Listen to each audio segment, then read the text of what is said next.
1.5 वर्षापूर्वी मी mobile addiction या टॉपिकवर एक व्हिडिओ बनवला होता. तेव्हा एक ॲव्हरेज माणूस 4 ते 5 घंटे फोनवर घालवायचा, पण हा आकडा आता 7 ते 8 घंटे झाला आहे. कारण आता इंस्टाग्राम रील्स आणि यूट्यूब शॉर्ट्स आलेत. सर्व सोशल मीडिया ॲपने स्वतःला डेव्हलप केलं आहे तुम्हाला जास्त ॲडिक्ट करण्यासाठी. पण तुम्हाला किती डेव्हलप केलं आहे? विजय तुमचा झाला की सोशल मीडियाचा? कोण कोणाला चालवतं आहे? तुम्ही फोनला की फोन तुम्हाला? हा चिंतेचा विषय आहे. आपण डेली आपला व्हॅल्युएबल टाईम मोबाईलमध्ये घालवत आहोत. आपण सर्व काही करू इच्छितो, मान सन्मान मिळवू इच्छितो, स्वतःचं आणि देशाचं नाव रोशन करू इच्छितो. पण ते 8-10 तास फोनमध्ये टाईमपास केला तर कसं नाव कमावणार? देशात बेरोजगारी, उपासमार, महागाई, गरिबी हेच फक्त प्रश्न नाहीत, तर मोबाईल ॲडिक्शन हा सुद्धा चिंतेचा विषय आहे. याचा वाईट परिणाम तुमच्या शरीरावर, मनावर होत आहे. जर कोण 2 मिनिटसाठी फ्री असेल, तर बोर होत असेल, तर त्याचा हात विनाकारण मोबाईलकडे जातो. लोकांचं धैर्य कमी झालं आहे व काम करण्याची क्षमता दिवसेंदिवस ढासळत आहे. तुम्ही काहीही न करता 2 मिनिटंही राहू शकत नाहीत, तर कसं जाणताल स्वतःला? सोशल मीडिया लोकांशी कनेक्ट राहण्याचं माध्यम आहे, पण सत्य हे आहे की यामुळे आपण आपल्याच लोकांपासून दूर होत आहोत. सगळ्यांच्या माना खाली झुकलेल्या आहेत. तुम्ही ग्रुपमध्ये आहात, हॉटेलमध्ये आहात, 2 लोक असो, 3 लोक असो, कुठेही असो, सगळ्यांच्या माना खाली झुकलेल्या आहेत. बॉडी पोश्चर बिघडत आहे. कालांतरे सगळ्यांच्या शरीराचे नुकसान होणार आहे. अनुपम खेरचा एक व्हिडिओ आहे, त्यामध्ये ते म्हणतात, कट्टा मोबाईल म्हणजेच धडधाकट तंदुरुस्त मोबाईल. का तंदुरुस्त असणार नाही? कारण या मोबाईलने खूप काय खाल्लंय, खूप काय गायब केलंय.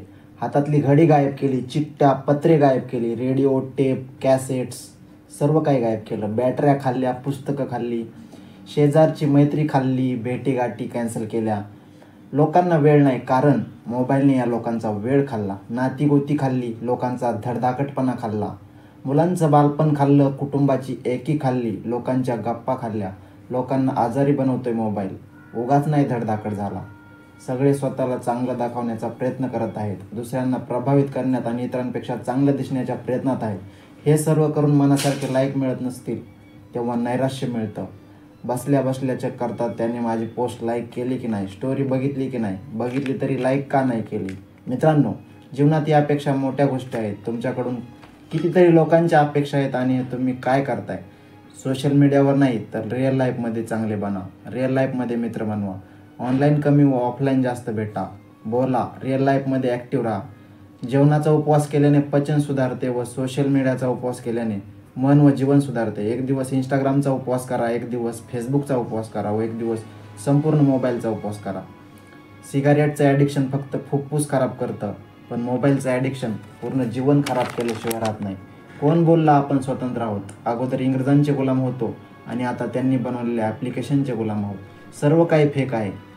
या मुलीने मृत्यूच्या 6 तास अगोदर हा फोटो अपलोड केला होता.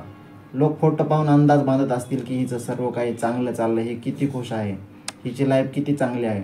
परंतु सर्व देखावा आहे. कारण चांगली असते तर हिने आत्महत्या केलीच नसती. लोकांना इम्प्रेस करण्यासाठी नाही तर एक्सप्रेस करण्यासाठी जगा.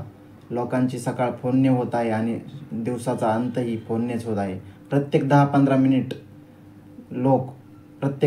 मिनिटानंतर फोन चेक करत आहेत, नोटिफिकेशन पिक करत आहेत. जसं काही या प्रत्येक नोटिफिकेशनचे त्याला 1000 रुपये मिळणार आहेत.